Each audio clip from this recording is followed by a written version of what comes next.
Quand une suite Vn vérifie ce genre de relation de récurrence où Q est une constante, on a une suite géométrique et on a alors tout de suite, par récurrence immédiate, l'expression de Vn en fonction de V0 si la relation démarre à n égale 0 ou en fonction de V1 si elle démarre à n égale 1 ou en fonction de Vn0 si elle démarre à n égale n0.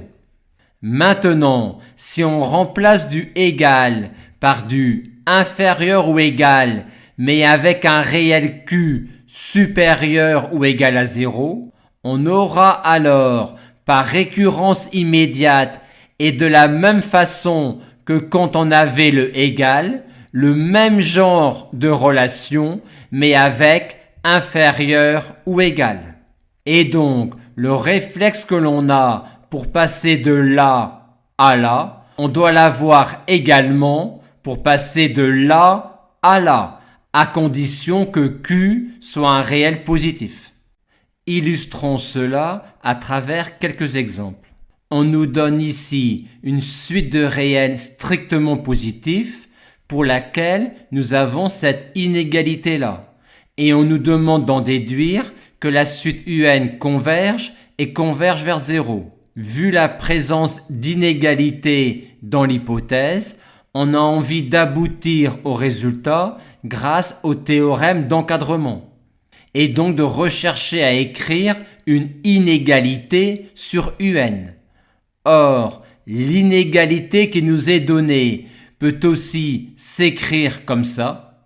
S'il y avait un égal ici, on aurait une suite géométrique et on écrirait tout de suite que pour n supérieur ou égal à 1, UN est égal à cette quantité-là.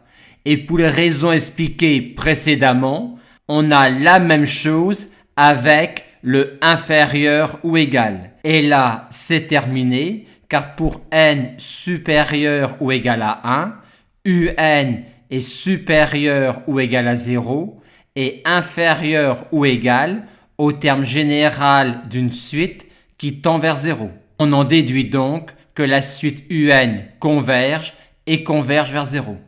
Second exemple, s'il y avait égal ici, on écrirait tout de suite que pour n supérieur ou égal à 2, cette quantité-là serait égale à celle-là.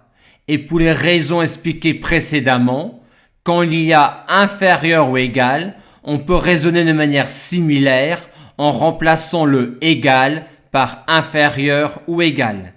Et on conclut alors comme précédemment que la suite valeur absolue de UN-L tend vers 0, c'est-à-dire que la suite UN converge et converge vers grand L.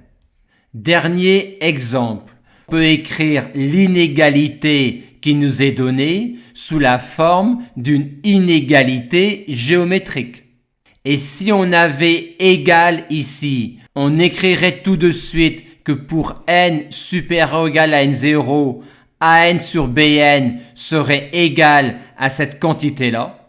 Or, on a vu que quand il y a inférieur ou égal, pour les mêmes raisons, on a également inférieur ou égal ici.